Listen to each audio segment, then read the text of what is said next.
Well, hey everyone, this is Katy, Ursta. I am a member of the River, and Pastor Mark actually asked me to work on one of the readings for today for the Lenten Lunch. And you wouldn't believe this, you probably will.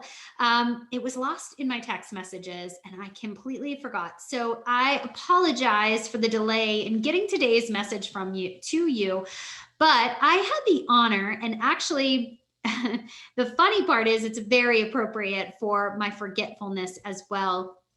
But I had the honor of actually reading about when Jesus heals an official's son. And in this portion of the actual gospel, when we're working through the book of John, this is really the second time that Jesus completes a miracle, that Jesus really puts something out into the world where people are starting to whisper, they're starting to wonder, they're starting to think like, who is this Jesus? Who is this Jesus? And what does it look like for me? And what is a savior? And is this really the one we have been waiting for? Is this really the Messiah? And people are starting to wonder and whisper and talk. And in all of his timeliness, there is a royal official, and the royal official has a son. And through the whisperings and everything he's heard about the Passover, we know that whisperings are never concrete. And in the case of the official, he wants concrete. He wants evidence. You see, he actually requested of Jesus to come with him to heal his son. And I remember thinking as I was reading this, how often in our own faith journey do we need our proof? Do we need our evidence that Jesus is alive, that Jesus is working? And instead of leaning on faith, we require proof that he is in the work. And I love his response to the official when he says, unless you people see signs and wonders, you will never believe. And I thought about what that would be like to actually think about that and to think about what he was saying. And as the official, I probably would have been kind of shocked. And maybe I would have been a little bit taken aback by the fact that Jesus, who often in the gospel is sort of taken as kind of soft and cuddly and kind and warm, he comes off as incredibly abrasive and honest and truthful. And it may have even been taken somewhat offensive by people around him. But it brings us to a really important question. He's asking, do you want to have faith, or are you requiring proof?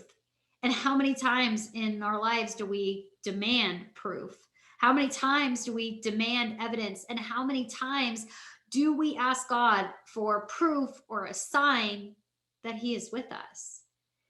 And his response, and it doesn't say exactly what the royal said or did in response to Jesus's comment, but his next response or request of the official was to go, to go. And I wonder if he was taken aback by that. I wonder if he was like, so are we good? Is he healed? Is this like, how's this all work? Right? But I love this beautiful part when he leaves, right? He leaves. And it's kind of like saying, if you put a prayer up to God, if you ask him of something, once you put it there, what then do you do about it? What is the action that is required of you? How many times do we actually wait for a response instead of doing something to elicit a response? How many times do we send our prayers up where we are called into action to play a role in our prayers, but we just wait for a savior? We wait for a response. We don't go, we stand still. And how many times do we actually take him at his word? When we send our prayer up, do we stay back or do we go? What I love about this story is he does. He goes. He leaves Jesus. He goes home and he's waiting on this miracle. And while he is on his way, before he is even home, it is told that the miracle has happened. While the man did what Jesus asked, he went His servant met him halfway before he even saw it with his own eyes that he was healed. And because of his belief, because he had faith, because he knew that his child was okay before he saw it, he and his home became believers. Miracles sometimes require action of us. Do your prayers require the work of him, the proof of him, or is there a part of us that we have to play a role in our prayers? It is said that the Bible contains the word go about 1,500 times. Jesus is constantly telling us throughout the gospel and even God throughout the Old Testimony.